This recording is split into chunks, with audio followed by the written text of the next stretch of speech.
पहले नासा, रूस, चीन और अब भारत क्यों चांद को अपने कब्जे में करना चाहती है पूरी दुनिया। चंद्रमा से जुड़े वो डार्क सीक्रेट्स जो एजेंसीज हमसे छुपा रही हैं। जानेंगे धरती से चांद तक के इस रोमांचक सफर में। दोस्तों, भारत का चंद्रयान चांद पर सॉफ्ट लैंडिंग से बस कुछ कदम दूर है एवं रसिया का लूना 25 भी चंद्रयान को कड़ी टक्कर दे रहा है। वहीं दोनों के चांद पर पहुंचने का समय लगभग 23 अगस्त को बताया जा रहा है। केवल भारत और रूस ही नहीं, साल 2024 में नासा भी आर्टेमिस प्रोग्राम के तहत एक बार फिर से वैज्ञानिकों को चांद पर भेजने वाले हैं और चीन भी बहुत जल्द एक और मून मिशन करने वाला है। लेकिन अब सवाल आता है, इन सभी देशों को चांद पर आखिर ऐसा कौन सा छुपा खजाना दिख रहा है जो सबसे पहले चांद पर पहुंचने की होड़ मची हुई है। और आखिर चांद से जुड़े ऐसे कौन से रहस्य हैं जिनसे पर्दा उठाते ही चांद को देखने का हमारा नजरिया सदा सदा के लिए बदल जाएगा।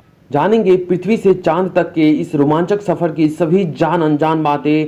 तो दिल थाम कर कुर्सी की पेटी बांध लीजिए और चलिए चांद के सफर पर। दोस्तों, चांद पृथ्वी से 3,84,400 किलोमीटर दूर है। अगर हम सीधा रास्ता पकड़ते हैं तो इसी के आसपास डिस्टेंस में चांद की सतह पर पहुंच जाते हैं, जबकि भारत के चंद्रयान 3 के रास्ते में हमें चांद तक पहुंचने में 42 दिन लगेंगे और कुल दूरी लगभग 30 लाख किलोमीटर से भी अधिक तय करनी पड़ेगी, क्योंकि चंद्रयान ने चांद तक जाने का गोल मटोल रास्ता चुना है।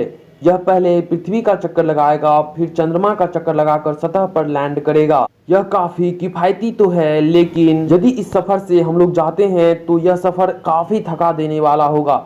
इसीलिए मैं आपको अमेरिका और रूस के शॉर्टकट रास्ते से लेकर चलता हूं, क्योंकि इस रास्ते से हम 4 से 5 दिनों में चांद पर पहुंच जाएंगे। अब आप चांद पर पहुंच गए हैं तो सबसे पहले आप अपना स्पेस सूट पहन लीजिए, क्योंकि यहाँ का वातावरण काफी पतला है और यहाँ ऑक्सीजन भी नहीं रहता है। जब आप यान से उतरेंगे तो खुद को काफी हल्का महसूस कर रहे होंगे, क्योंकि चांद की गुरुत्वाकर्षण क्षमता पृथ्वी के गुरुत्वाकर्षण क्षमता का 6ठा भाग है। अर्थात आप पृथ्वी पर 60 केजी के हट्टे कट्टे इंसान हैं तो यहाँ चंद्रमा पर आप 10 केजी के हो जाएंगे।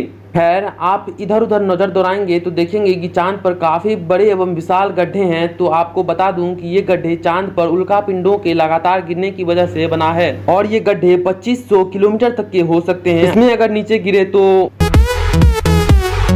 आप अगर चांद की सतह से ऊपर देखेंगे तो आपको आसमान काला दिखाई देगा, जो कि पृथ्वी से काफी उलट है, क्योंकि पृथ्वी पर आसमान नीला दिखाई देता है। ऐसा चंद्रमा पर वायुमंडल की गैर मौजूदगी के कारण होता है, लेकिन हमारी पृथ्वी आपको यहाँ से काफी अच्छी एवं साफ सुथरी नीली दिखाई देगी। लेकिन ये तो हुआ चंद्रमा का चकाचौंध इलाका। अब चलते हैं चंद्रमा के दूसरी ओर, जहाँ कुप अंधेरा है, अर्थात चंद्रमा के दक्षिणी ध्रुव पर, जहाँ अमेरिका भी उतरने से डरता है। लेकिन हमारा चंद्रयान 2 वहीं पर उतरा था। इस पर वीडियो अगले पार्ट में आएगा, इसीलिए अगले खतरनाक सफर पर जाने के लिए आप हमारे चैनल को सब्सक्राइब कर लीजिए और बचा खाना खाकर थोड़ी देर आराम कर लीजिए। 24 घंटे बाद अगले सफर पर निकलेंगे और मुझे जाने की अनुमति दे।